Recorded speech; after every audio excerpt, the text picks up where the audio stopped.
Hi and welcome back to another video of jPlay. I am Marcus and today I will walk you through some rounds of Hexpanse, which is currently on Kickstarter. In this game, players represent one of the 4 interstellar factions, and those factions seem to be fighting for quite a long time, but we are not doing the full-scale conflict in this game. We are pretty much fighting for one planet, so one big battle in this whole epic conflict of those various factions in the game. There is the Terran Empire, the Siberian Collective, the Interstellar Nomads, and last but not least, the Union of the Trade Worlds. As this is a Kickstarter project, I have to say that this is a prototype you're looking at. But I also have to say that this is one of the nicest prototypes I ever had in my, let's call it, career on YouTube. I mean, just look at those awesome illustrations here, the quality of those components, even though there are really prototypes and some of the components really are not as polished as others, but most of the stuff is really amazing. Just look at those action or mercenary cards down there. Yeah, it's really nice to look at. I'm doing a 3-player walkthrough today, and this is pretty much the board for the 2 and a 3-player game. So in a 3-player game we will use the full board here, whereas in a 2-player game we would also only use the spaces that are not shaded here. And again, on the other side there is a 4-player board that shows a lot more of those action spaces. This is pretty much the setup for the 3-player game. Normally this faction here would also be aligned like those here, but in order to read it better I did it like that. We have the recovery ship up there. Here we have the Interstellar Nomads. Here we have the Union of the Trader Worlds. We have the Siberian Collective, so we are not playing with the Terran Empire there. Down here at the bottom of the board we have the pile for the mission cards. We will draw one during setup, so in a second basically. We have the market pile. The market pile consists of action cards and mercenary cards. If we are, let's say, acquiring or hiring one of those mercenaries, we will be allowed to get one of those mercenary tokens. Each of the players starts the game with a stack of those normal units. I'm already using the more advanced rules, using those minor factions here. I come to that in a second. Each player has a warlord die. The warlord starts with a level or with a health of 6. During setup we will also place this warlord onto the battlefield. Each player starts the game with 1 income and 0 credits. We need those credits in order to purchase market cards, and that's pretty much it. Let's have a closer look at the minor factions. Again, I'm playing with a more advanced rules, so each player will now choose one of those minor factions, and we do that in the reverse turn order. So normally we would reveal 4 of those minor factions, so basically player count +1, and the last player would get to choose first. And I determined that the Siberian Collective player will be the last player, and I think he will go for Odin's Wolf. Odin's Wolf minor factions, so we have 3 of those, have a very cool ongoing special ability. This is being shown by this orange hex here around the special ability. As an action, you can basically activate your deployed minor units in order to defeat an adjacent unit. Normally, when you do that attack, the attacking unit also gets basically removed from the battlefield, sent to the recovery ship up there. And look at this awesome artwork there. But those units, they can just attack an adjacent unit. The adjacent unit gets removed and sent to the recovery ship, or it could also reduce the health of an adjacent warlord by 1, but the minor unit doesn't take a damage. Pretty nice, so we will definitely go for the Odin's Wolf here, which now means that all of his minor units here have this special ability. This special ability does not apply to his normal units. This is really important for those minor units, and each of the players have 3 of those minor units. Then it's the player for the Union of the Trader Worlds, and I think he will go for this samurai here, who also has a pretty cool special ability. Whenever you deploy it onto the battlefield, it must remove or send an adjacent unit to the recovery ship. This could also include a friendly unit, so when there is an adjacent unit, he has to send it to the recovery sheet. But if he does send someone to the recovery ship, then this player is allowed to heal his own warlord by 1 life point, which can be pretty important. So let's grab the samurai here. And finally, it's the Interstellar Nomads, and I think they will go for the resurrectors of Demeter here. Whenever you deploy a minor faction unit onto the board, you can also bring one of your figures from the recovery ship next to it, but this cannot be another of those resurrectors of Demeter. So this is really a great way to get, let's say, units from the recovery ship onto the battlefield. Normally you first have to spend an action in order to send a unit from the recovery sheet back to your player board here, and then you need to spend an additional action, for example, to deploy this unit back to the board. So this can be a pretty powerful special ability. I should also mention that there is a whole pile of other minor factions in the game, so every time you play it, you are facing a different, let's say, selection of minor factions. So every game will feel entirely different. On top of that, all of those factions also provide a different, let's say, special ability for the warlord if you decide to activate it. Before we do the final step of the setup, we have to reveal our mission card here. This is where pretty much one of the ways how you can actually win this game, and here you see a pattern, and whenever you are managing to create this pattern on the game board in any form, it can be in any direction, as long as you see this pattern with your units. This can be minor units, this can be normal units, this can be mercenaries, this can be your warlord, you immediately win the game. So this goal is the same for all the players, and on top of this, you can also win the game when your warlord is pretty much the last man standing on the battlefield. So there's a way that your warlord will lose those life points, but those life points can go up to 12 in total. So sometimes it's not that easy to get rid of them. But again, if there is only one warlord left on the game board, but at any point in time, in this case, this warlord is actually the winner of the game as well. Okay, now that we know our mission, we also know we can win the game by defeating the enemy warlords. Let's move into the final step of setup, and this is when we are placing our warlords onto the battlefield, and we start with a blue player, the Interstellar Nomads, and I think he will place his warlord onto this space here. This is a credit space, which means he immediately earned his very first credit. That's really important. Then it's the Union of the Trader Worlds, and I think he will start here, or pretty much she will start here. And again, really awesome artwork. And I think the Siberian Collective will start right there. Then we are pretty much good to go. Again, it's the Interstellar Nomads who will go first, and during your turn you will run through 3 different phases. First phase being the income phase, so you pretty much gain the level of income as credits, which you need later for the market phase. But the bread and butter for this game is the so-called action phase, and each player may execute 2 actions. You can do same actions, you can do that in any order.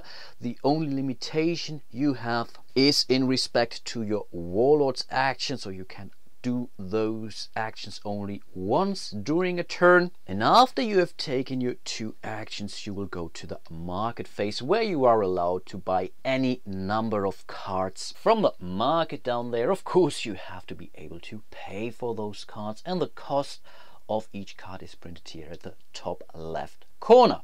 Okie dokie, let's start with the income phase of the Interstellar Nomads. All the players start with 1 income, so let's increase our credits to 2.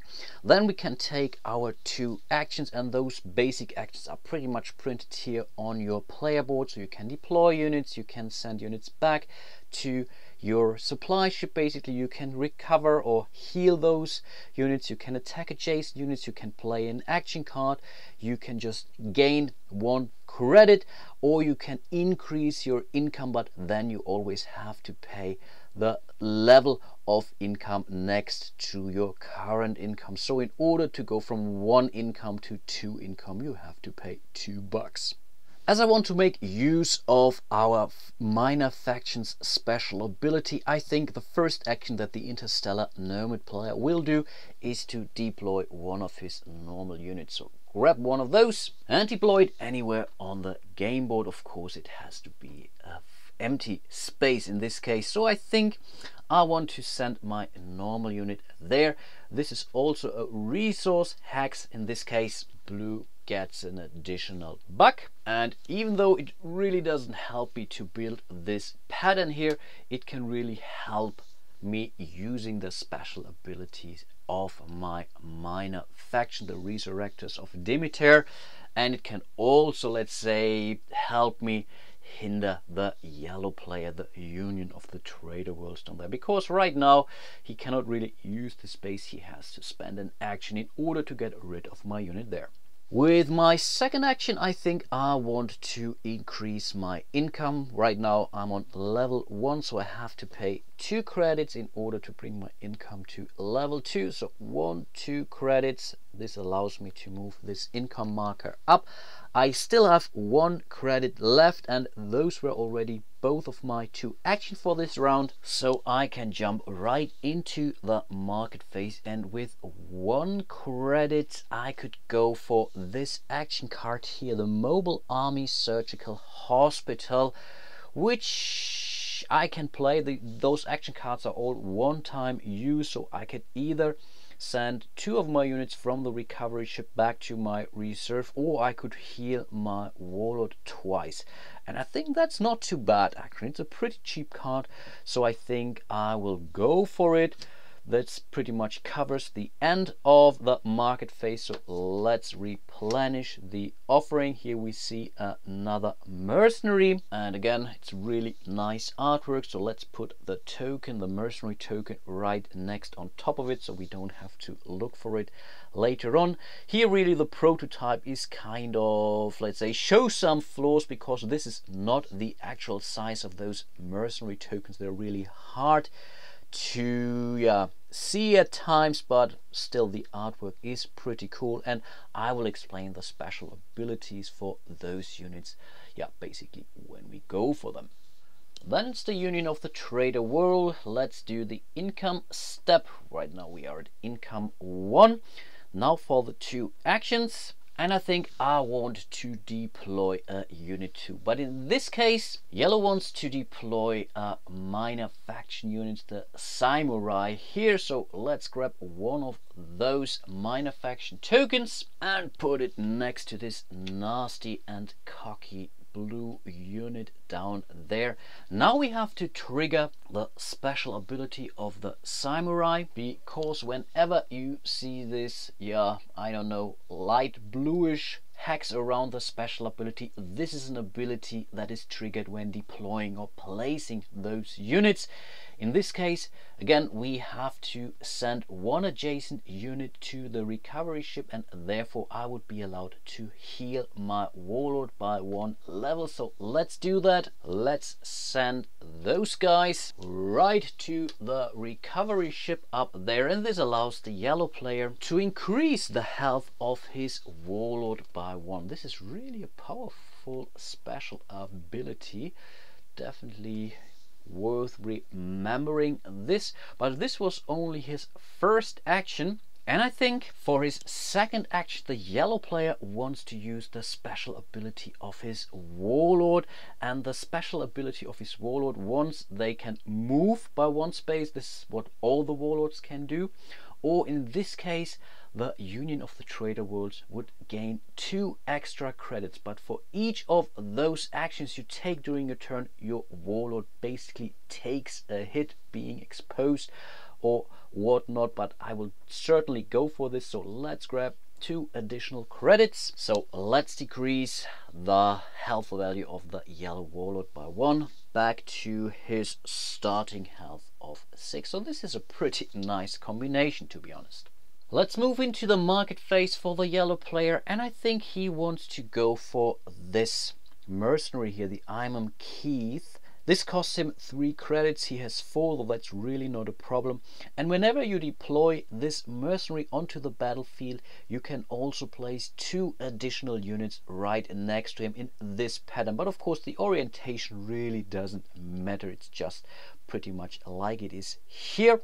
And this can really trigger some very nice chain effects. So let's say the next unit you deploy here, for example, is also another mercenary who also then maybe places another unit. This can really trigger a whole chain of events. But in this case, we will just go for this guy. Let's pay our 1, 2, 3 credits and let's replenish the market here. Another mercenary, a cheap one. And this guy allows you to basically choose from 5 additional market cards when you come to the market phase. Of course, you first can deploy this mercenary on the board. It's the librarian, I think, and after you've done that, at the end of this round, you just get to draw 5 additional market cards to choose from. You don't have to show those cards to any other player. You just select one of those and send the rest back to the discard pile. Then it's the Siberian Collective player. So let's start with the income phase, and all the players started with 1 credit because they all placed their warlord onto a resource hex. And I think with the first action, yeah, he will also deploy one of his units, and I think he will go for one of his minor faction units so he can use those guys to attack without losing this unit. And I think he wants to deploy this unit onto this resource hex here. This gives the Siberian Collective 1 additional coin, and I think he will pretty much do the same thing with his second action. Yeah, why not? He will grab another minor faction unit, which he will place onto this resource hex there, so he gets an additional credit for that. And in case you didn't notice, he already started to build the mission card pattern here. So let's put it next to here. So we need basically 5 units, 1, 2, 3, 4, 5 in this line here, and then 2 more on top of this. So one of those is this one, and 2 of those on the bottom of this card, which would be this space and that space. Of course, the other players will also notice it, but the good thing about those minor faction units is that they can attack for an action without having to be sacrificed in return for that. So they're pretty good, yeah, at protecting their lives.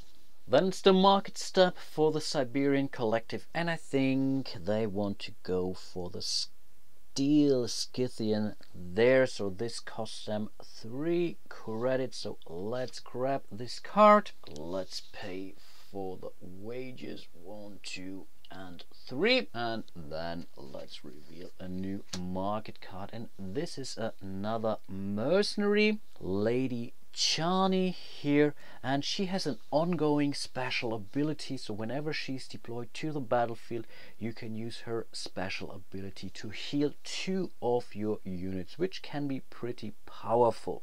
Awesome. Next round, let's do another turn for the Interstellar Nomads. Of course, we start with the income phase. Now they have an income of 2, so they get 1, 2 credits, which isn't really that bad. Then they will deploy a unit, and I think he wants to deploy another standard normal unit onto this resource hack. This gives them an additional credit, and I think why not, let's do that one more time. So let's deploy another unit and send this unit to this resource hex. Of course, he's also trying to prepare the mission goal here. So 1, 2, 3, 4, 5, those 2 spaces here as well. Of course, all the other players will notice that too. Let's jump into the market step, and I think the Nomads want to go for this drop pods here. This is an action card. This costs them 3 credits, not really a problem for them.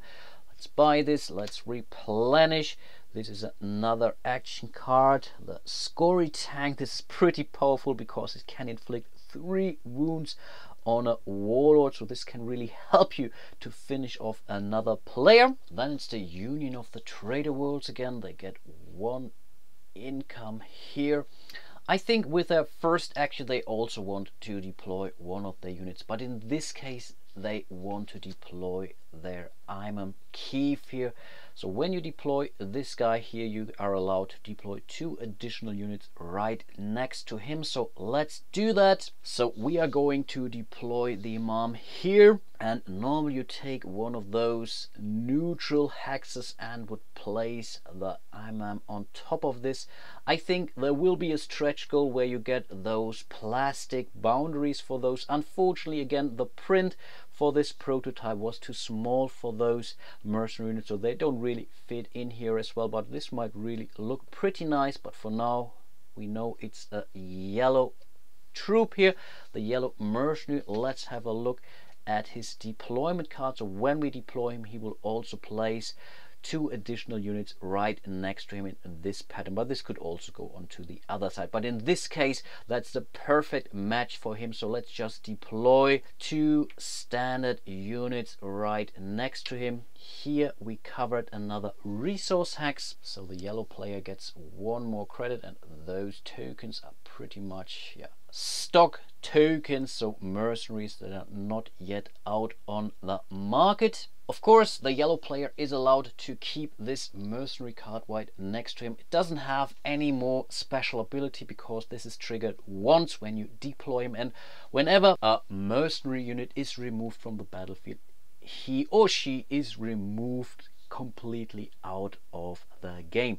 But as you can see, the yellow player is really doing pretty cool in respect to this pattern here. So 1, 2, 3, 4, 5. He already has those 2 here at the bottom, so pretty much he needs those 2 spaces and those 3 spaces here, and then he would basically win the game. But of course the other players notice that too, and they will do something about that for sure. Even though the yellow player has 3 credits, I think he will pass for this round to buy something, because he might consider going for really one of those 2 expensive cards here, or maybe also considering to increase his income during the next round. So I think he will pass on this. Then it's the Siberian Collective. Let's collect the income, and I think with his first unit he will also deploy a unit, and he will also go for his mercenary unit here, the Steel Scythian, and he has to do something against the yellow player here. So he will place the guy right next to the faction here.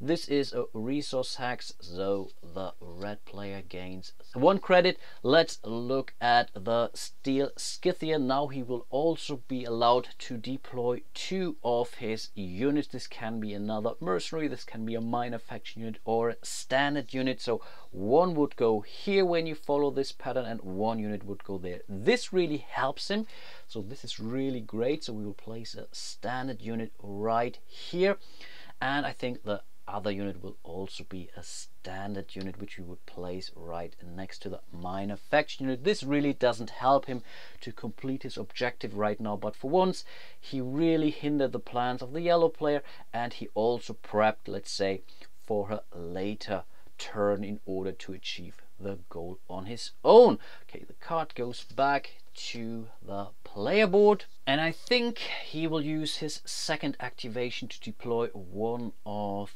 his minor faction units, Odin's Wolf. So let's grab this guy and place it next to the yellow warlord. This is a threat, and the yellow player notices, because he can activate Odin's Wolf with an action basic during a later turn, and each time he does it he will decrease the health of the warlord. So this is really something where the yellow player has to do something against that threat. That was a pretty bold move from the red player, and as he's already next to the warlord of the Trader Worlds player, I think he wants to increase the pressure even more, and so I think he will go for this action card here, which could potentially defeat 2 of enemy units, or also units basically, or could also hit the warlord for 3 points worth of damage. So I think he will go for this action card here. Let's reveal the next one. This is another mercenary, basically John 5, JHON 5, and yeah, when he's deployed he can attack 2 adjacent territories, and the attack is really mandatory, so you cannot choose to say I will only hit this space, for example. No, when you place him he will really do the attack, and if one of those spaces is one of your units, then you also have to send it to the recovery ship. And by the way, all of those cards are referenced in the rulebook, so any card you see here is printed in the rulebook with a very clear explanation of what it does. That's really a job well done. Let's do one more round, and again we start with the Interstellar Nomads. So they get an income of 2 credits, and I think for the first action they want to play one of their action cards, and I think they will go for those drop pods here, and I think they will opt for this option here, and I think they don't really like those 2 minor faction units down there. So we will play the card like this. So this is pretty much the landing route for those drop pods, and they will destroy those 2 units there. Awesome job. So let's take those minor factions and send those onto the recovery ship. Of course this was pretty expensive, though it's 3 credits that the blue player had to spend there, but this pretty much eliminated the victory path of the red player here. For his second action, he will deploy new troops with this command, and this time he will go for a minor faction unit. And as you might remember, whenever you deploy a minor faction unit onto the board, you are allowed to deploy a wounded unit right next to it. So let's do that. Let's send the minor unit right here. So let's keep the facing in mind, and as he also already lost 1 troop, he can deploy it right next to the minor faction unit here. Let's go for this space. Not sure if this is the wisest choice, but it's really tough to play this game for 3 players. And yeah, the idea of this walkthrough is to show you the core mechanics and how this game actually feels like. The blue player has 4 credits, and it's not bad, to be honest, the offering here, and this is an ongoing card, so maybe he might consider doing this, but he already has a card that lets him heal some units or his warlord, so I think he will not go for this. Or maybe he wants to have some more fighting power, so he will go for John 5 here for 3 credits. Let's reveal the next card. This is another action card, so you can either deploy a unit from the recovery ship right onto the board, or you can also do basically the same ability as the librarian would offer you. Union of Trader Worlds. Okay, they get their income of 1, that's clear, and they still have this threat right in front of their home basically. So I think with their first action they will deploy a unit, and they will go again for a minor faction unit using those samurais units. They are pretty powerful, so they will deploy this samurai right next to this minor faction unit. Therefore they get 1 credit because it's a resource hex, and then they can activate the special ability of the samurai, or they have to do that. So they will now pretty much, let's do it in the right facing so that we can follow this. So this would then remove this minor faction unit. So all minor faction units of the red player, the Siberian Collective, are now on the recovery ship. But there is an action which allows him to basically heal those minor factions, which sends them back to his personal player board. But as the samurai removed 1 adjacent unit, he's allowed to heal his warlord. So again, he goes up to 7 health, which is really great. So let's move this back to the player board. And for their second action, they will pretty much do the same. So again, they will deploy their samurai. So basically here, again, we are using the proper facing, though it's easier to recognize the attack pattern. Here we will remove this guy, so this is now really removed from the game entirely. And again, we are allowed to heal the warlord of the yellow players. So wow, I really had a bad feeling for this guy, but now he's up to 8 health points, so it's really tough to take him out. And yeah, that's pretty much the 2 actions of the trader worlds. And now they can buy stuff, and I'm not so sure, to be honest. They're all not great. Originally I was thinking to go for this one, but he's up to 8 health, or the warlord is up to 8 health, so why should he go for this? So I think maybe he should get some more fighting power. So let's go for Maria Murdoch here. So let's spend 4 credits. Let's grab those. Let's reveal a new card, and this is another action card. Space Truckers. Yep.